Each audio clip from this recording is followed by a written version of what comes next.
Hello বন্ধুরা, চলে আসলাম ঘুরতে নওপাড়া শহরে এই মুহূর্তে।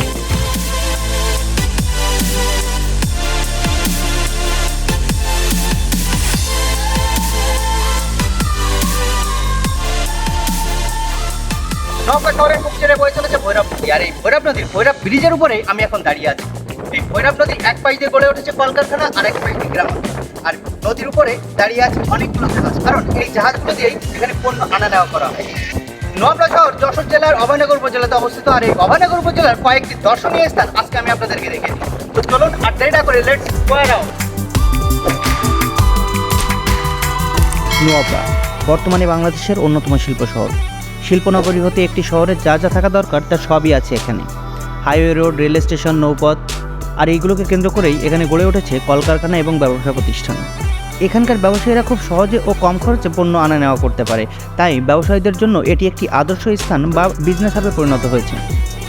সম্প্রতি বাংলাদেশ সরকার এই অঞ্চলে একটি ইপিজেড করার পরিকল্পনা গ্রহণ করেছে। এখানে রয়েছে Akij jute mill, Roman jute mill, Majumdar auto rice mill, SAF লেদারের মতো অনেক বড় বড় শিল্প প্রতিষ্ঠান, যেখানে হাজার হাজার মানুষের কর্মসংস্থান হয়েছে। নোয়াপাড়া শহরেই ঘোরার জন্য অনেক জায়গা রয়েছে, যেমন আকিজ জুট মিলের সাথেই করা হয়েছে আকিজ সিটি, যেখানে সুপার শপ থেকে শুরু করে বাচ্চাদের জন্য গেম হল পর্যন্ত রয়েছে, আর খাবার জন্য চাইনিজ রেস্টুরেন্ট থেকে শুরু করে ফাস্টফুড সবই আছে।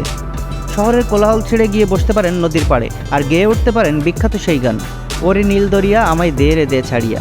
যদিও এই নদীর পানি নীল নেই, মোটামুটি সবসময় পানি ঘোলা থাকে, কারণ এই নদীতে সবসময় বড় বড় সব কার্গো জাহাজ চলাচল করে।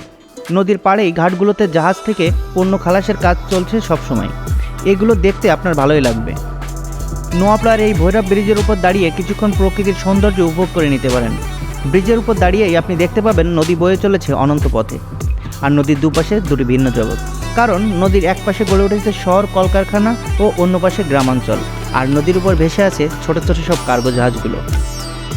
আর এই গ্রামের মধ্য দিয়েই এখন আমি যাব 11 শিব মন্দির দেখতে। অভয়নগর উপজেলার অন্যতম দর্শনীয় স্থান এই 11 শিব মন্দির।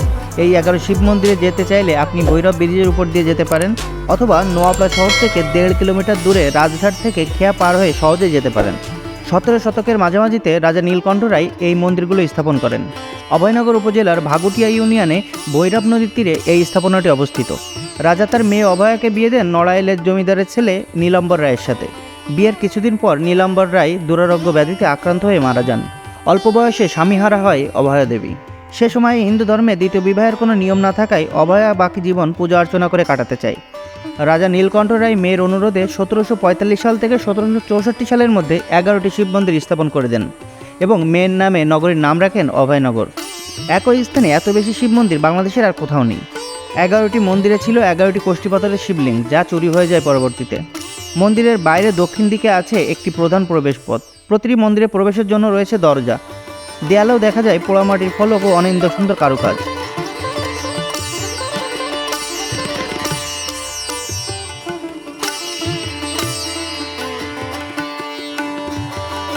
আর হ্যাঁ, আপনাকে একটা কথা জানিয়ে রাখি, সেটা হলো এখানে ঢুকতে হলে আপনাকে কোনো টিকিট ক্রয় করা লাগবে না, এখানে আপনি ফ্রিতেই ঢুকতে পারবেন।